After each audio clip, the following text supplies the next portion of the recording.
Of course. Here's the English version of the longer story. Gökmöç'ün Bombengse with all the emotion and detail preserved. The Dream on Four Wheels. In a small alley of a quiet town lived a tabby cat named Tom.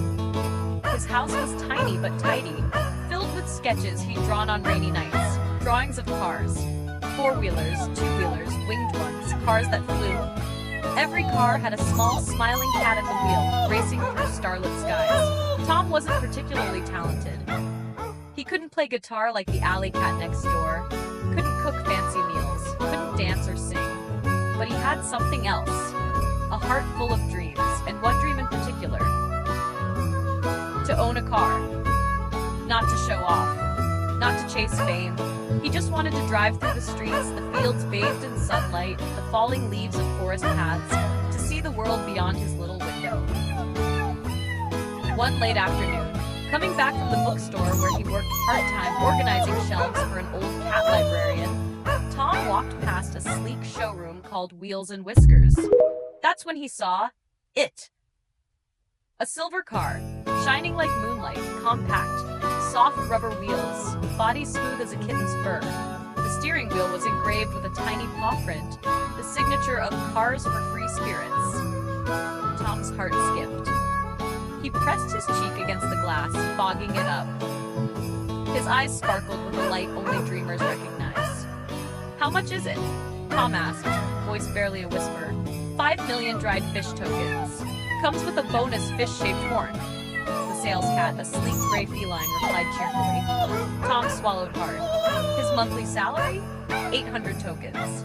Savings? 200. Inside his wallet?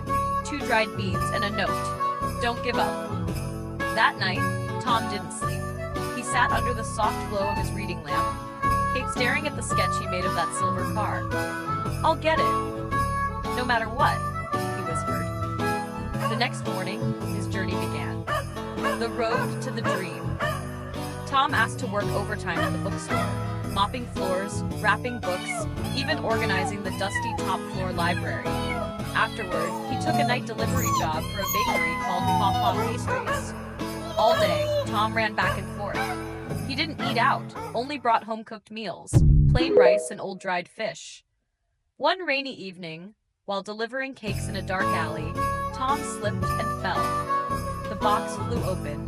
Desserts splattered everywhere. The bakery owner was furious and deducted his entire week's pay. Limping home, soaked to the bone, Tom looked at his savings, back to zero. He stared at his leaky ceiling. "Maybe I should give up," he muttered. Just then, the note "Don't give up" fluttered down from the table and landed gently on his paw, as if someone had patted him on the back. Tom hugged his knees, falling asleep with damp fur and a heavy heart. Light friendship. The next morning, there was a knock at the door. It was Mew, his neighbor, a graceful white cat who loved to dance. She brought him a box of pastries and an umbrella. "I heard what happened. Don't be sad," she said. "You have something many cats don't. A dream."